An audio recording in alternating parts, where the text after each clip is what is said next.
Good morning, all of you. Now, here the part 4, chapter number 15, Economic Development and Planning, class 10. Now, today we will discuss about Human Development Index of Indian States, Economic Planning, and Planning in India and aims of planning. And now the last topic, 5-year plans. In previous class, we had already discussion about basis of difference between developed and developing countries with the help of table. And now in this class, Human Development Index of Indian State, we had already studied about Human Development Index of the world, and we know what is the position of India in Human Development Index. And now, as among different countries of the world, some are fully developed while others are undeveloped, and in the same manner a country is made up of different states together, in which some states are developed while others are developing states. Previous class में हमने क्या देखा था कि कुछ countries जो थी वो डेवलप्ड थी, हाईली डेवलप्ड थी, कुछ मीडियम डेवलप्ड थी और कुछ लेस डेवलप्ड थी. तो ह्यूमन डेवलपमेंट इंडेक्स को फॉलो करते हुए इंडियन गवर्नमेंट ने भारत देश के डिफरेंट स्टेट्स में ये डेवलपमेंट इंडेक्स को लागू किया, और वहां से हमने ये जाना कि भारत के अंदर कौन से स्टेट्स फुली डेवलप्ड हैं और कौन से स्टेट ऐसे हैं जो अंडर डेवलप्ड या डेवलपिंग स्टेट कहलाते हैं. ठीक है, तो पेज नंबर 263 में आज पढ़ा रहा हूं आपको. इसका सेकेंड पैराग्राफ जो लिखा है, ठीक है, कि as among different countries of the world, some are fully developed while other are undeveloped. In the same manner, a country is made up of different states together. कि इसी मैनर पर हमारी कंट्री ने एक इंडेक्स तैयार किया, ठीक है, जिसमें हमने क्या देखा कि some states are developed while some states are undeveloped और developing, यानी कुछ स्टेट्स बहुत ज्यादा डेवलप्ड हैं और कुछ अनडेवलप्ड या डेवलपिंग स्टेट्स में हैं. If we look at India on the basis of per capita income measures of economic development, then we find that in India some states are comparatively developed states and some states are developing or backward states. कि कुछ state देखें हम तो बहुत ज्यादा developed हैं और कुछ बैकवर्ड स्टेट्स हैं. We can classify 15 big state of India into 2 classes on the ground of per capita income. ये टेबल आपको दिख रही है यहां पर. इस टेबल में मैंने मेंशन किया है, इस टेबल पर लिखा है कि developed and developing state of India state wise per capita net gross domestic product 2004-5 on the basis of present price. कि उस समय की प्रेजेंट प्राइस के अकॉर्डिंग 2004 और 5 के अकॉर्डिंग ये टेबल बनाई गई है. ठीक है, इस टेबल में आपको दिख रहा होगा कि 15 स्टेट को शामिल किया गया, 15 स्टेट को, जिसको 2 ग्रुप में डिवाइड किया गया है. पहला डेवलप्ड स्टेट और पर कैपिटा इनकम उस समय की क्या थी, एंड दूसरा जो है डेवलपिंग स्टेट और उस समय की पर कैपिटा इनकम उनकी क्या थी. तो आप देखेंगे कि डेवलप्ड में हाईली डेवलप्ड स्टेट हरियाणा है, जिसकी पर कैपिटा इनकम 32,712 रुपीज है. एंड यदि हम देखें कंपैरेटिवली तो बिहार सबसे क्या है, सबसे डेवलपिंग या सबसे बैकवर्ड स्टेट है, जिसकी पर कैपिटा इनकम सिर्फ 5,772 रुपीज है. नाउ नीचे देखिए आप क्या लिखा है, ये जो सोर्स लिया है उसमें लिखा होगा सोर्स में इकोनॉमिक एनालिसिस 2006-7 इंडियन गवर्नमेंट, कि ये इंडियन गवर्नमेंट का इकोनॉमिक एनालिसिस था. आप इस टेबल को अच्छे से देखें, केयरफुली रीड करें. ठीक है, चलिए नाउ द नेक्स्ट देखिए, नीचे वाले पैराग्राफ में लिखा था above table shows that in India those states are comparatively developed states whose per capita income of the year is more than the per capita income of whole India, while developing or backward states are those whose per capita income is less than per capita income of the whole India. ठीक है, तो हमने यहां पर developed state में उन states को include किया है जिनकी पर कैपिटा इनकम इंडिया के पर कैपिटा इनकम से ज्यादा है, एंड डेवलपिंग स्टेट्स में हमने उन स्टेट्स को रखा है जिनकी पर कैपिटा इनकम होल इंडिया की पर कैपिटा इनकम से कम है. यानी प्रति व्यक्ति आय जो है टोटल इंडिया की जो प्रति व्यक्ति आय है उससे कम यदि है किसी स्टेट्स की प्रति व्यक्ति आय, तो वो डेवलपिंग या अंडर डेवलप्ड स्टेट में आएंगे. ठीक है, चलिए जो हमारा नेक्स्ट होगा, अभी देखिए यहां पर लिखा है, अगला पैराग्राफ लिखा है पेज नंबर 264 में, कि among the developed states the top most position is of Haryana on the basis of the per capita income in 2004-5, while among the developing states the per capita income of the state of Bihar is lowest. 2004 and 5 के according हमने क्या जाना कि सबसे developed state जो था वो हरियाणा था और सबसे बैकवर्ड स्टेट जो था वो बिहार था।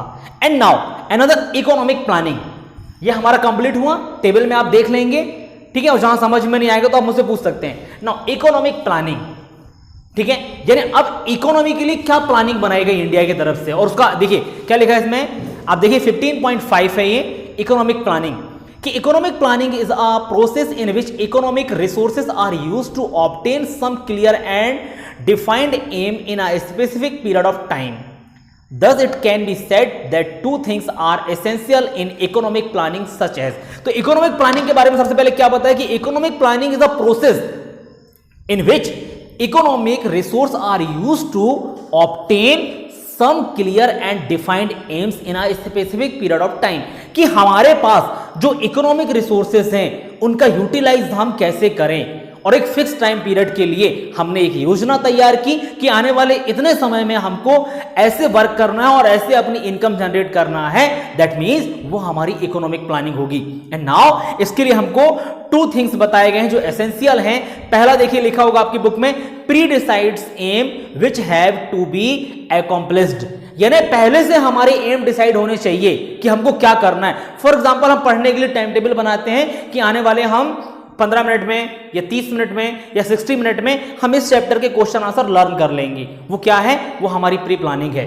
तो उस प्री प्लानिंग में हमको इकोनॉमिक प्लानिंग के अकॉर्डिंग हमको आने वाले 1 साल 2 साल या 5 साल के लिए हम एक योजना बनाते हैं कि इस बीच में हमको ये डेवलपमेंट का कार्य करना है, ये कंस्ट्रक्शन का काम करना है, इतने लोगों को रोजगार देना है, ठीक है, तो ये हमारे इकोनॉमिक प्लानिंग के अंतर्गत आते हैं। तो इसको हम बोलते हैं प्री डिसाइड्स एम, कि हमारा एम जो है पहले से डिसाइड है, अब सिर्फ हमको वर्क उस एम को पाने के लिए करना है। And now the second, description of the use of available resource to obtain the predetermined aims, description of the use of available resources to obtain the predetermined aims, कि अब हमको उन रिसोर्सेस के बारे में, ठीक है, description तैयार करना है, उनके यूज का डिस्क्रिप्शन तैयार करना है, जो रिसोर्सेस हमारे पास अवेलेबल हैं। हमको रिसोर्सेज के लिए कहीं और नहीं जाना है, अवेलेबल रिसोर्स का हमको डिस्क्रिप्शन तैयार करना है जो हमारे प्री डिसाइड्स एम को अकॉम्प्लिश करने के लिए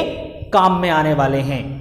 ठीक है, now the next, in economic planning the government decides how will the economic resource be utilise for the maximum satisfaction of the society, कि इस प्लानिंग में गवर्नमेंट ये डिसाइड कर रही है कि जो रिसोर्सेज हमारे पास हैं उससे हम मैक्सिमम सेटिस्फेक्शन सोसाइटी के लिए कैसे ला सकते हैं। ठीक है, कि अवेलेबल रिसोर्स का यूटिलाइज करते हुए मैक्सिमम सेटिस्फेक्शन गवर्नमेंट को लाना है।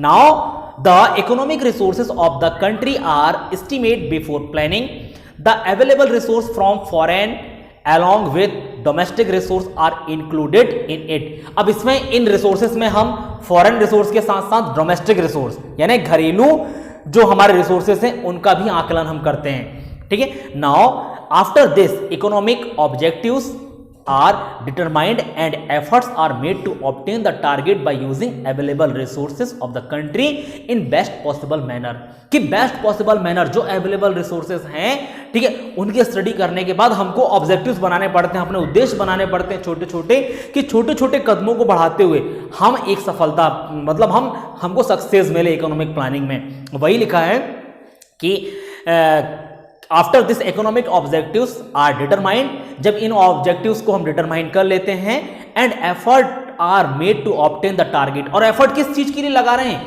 जो एम हमने बनाया है, जो ऑब्जेक्टिव्स हमने बनाया है उसको पाने के लिए हम क्या कर रहे हैं, एफर्ट्स लगा रहे हैं। And target by using available resource of the country in the best possible manner, और जितना ज्यादा हो सके, जितना बेस्ट पॉसिबल मैनर होगा हम उसके अकॉर्डिंग एफर्ट्स लगाएंगे और सक्सेस हमको मिलेगी। Now the next, planning in India and aims of planning, planning in India and aims of planning, कि क्या प्लानिंग है इंडिया की और क्या उसके एम्स हैं। ठीक है, तो यहां पर एक डेट आपको याद रखनी है, मैंने ये डेट मेंशन किया है, planning commission, planning commission 15 March 1950। देखिए कि इंडिया की इकोनॉमिक प्लानिंग के लिए बिफोर इंडिपेंडेंस वर्क किया गया, कि पहले इंडिपेंडेंस से पहले 10 ईयर प्लान बनाया गया था। ठीक है, फिर आफ्टर इंडिपेंडेंस हमने 5 ईयर प्लान जनरेट किए, तो हमारे पास उसके लिए आफ्टर इंडिपेंडेंस प्लानिंग कमीशन बनाई गई थी, जो कि 15 मार्च 1950 को सेटअप किया गया था। अब इसके अकॉर्डिंग हम ये देखेंगे, देखिए क्या लिखा है कि in India the national leaders and expert emphasized on the need of construction of the nation before achieving independence, कि जब हमने इंडिपेंडेंस अचीव नहीं किया था तब से हमारे एक्सपर्ट और लीडर्स जो थे, ठीक है, ये इंडिया को कंस्ट्रक्ट करने का काम कर रहे थे, नेशन को कंस्ट्रक्ट करने का काम कर रहे थे कि एक अच्छा नेशन कैसे बनाया जाए इंडिया को। देखिए यहां पर लिखा है, ये डेट भी आप याद रखें, इन 1934 sir Visvesvaraya presented a 10-year plan for the economic development and reconstruction of India for the first time, कि पहली बार 1934 में सर विश्वेश्वरैया ने एक 10-year प्लान, 10 साल का प्री प्लान डिसाइड किया कि इंडिया को रिकंस्ट्रक्ट करने के लिए, फिर से बनाने के लिए, कि अच्छा इंडिया कैसे बनाया जाए, पहली बार। After then in 1944 the Bombay plan by the major industrialist of the country and the Gandhian plan, गांधीवादी योजना बाय Shriman Narayan was presented, but these plan could not be implemented due to some practical reasons. तो आफ्टर 1934 10-year प्लान के बाद 1944 में एक और plan तैयार किया गया जिसको बॉम्बे प्लान बोला गया, ठीक है, और उसके बाद फिर गांधीयन प्लान यानी गांधीवादी योजना लाई गई, लेकिन ये इंप्लीमेंटेड नहीं हो पाई। क्यों? कुछ प्रॉब्लम्स थी जिसकी वजह से हमने इसको इंप्लीमेंट नहीं कर पाया। And now the very must important paragraph, देखिए आप सेकेंड पैराग्राफ इसका, page number 264, planning in India and aims of planning का सेकेंड पैराग्राफ।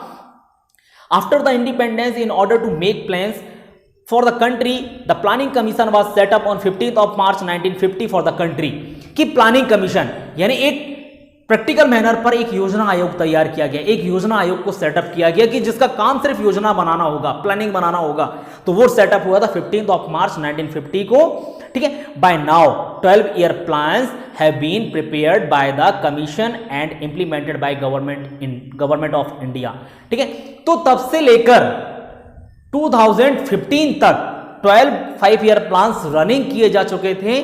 आफ्टर 1 जनवरी 2015 ये प्लानिंग कमीशन 5-year प्लान्स लाती रही है, लेकिन 1 जनवरी 2015 को honourable prime minister Narendra Modi ji ने प्लानिंग कमीशन का काम जो था 5-year प्लान उसको बंद करके एक नई प्लानिंग कमीशन जिसको हम नीति आयोग बोलते हैं वो नीति आयोग लेकर आए थे। वो उसके बारे में हम बाद में डिस्कशन करेंगे, ठीक है। तो यहां पर आप देखिए नीचे कुछ यहां पर लिखा है कि in brief the basis objective of Indian plans are as below, कि क्या है इनके बेसिक ऑब्जेक्टिव्स जो हमारे प्लान बनते थे। अभी हम 5-year प्लान्स के ऑब्जेक्टिव्स के बारे में ही डिस्कशन करेंगे।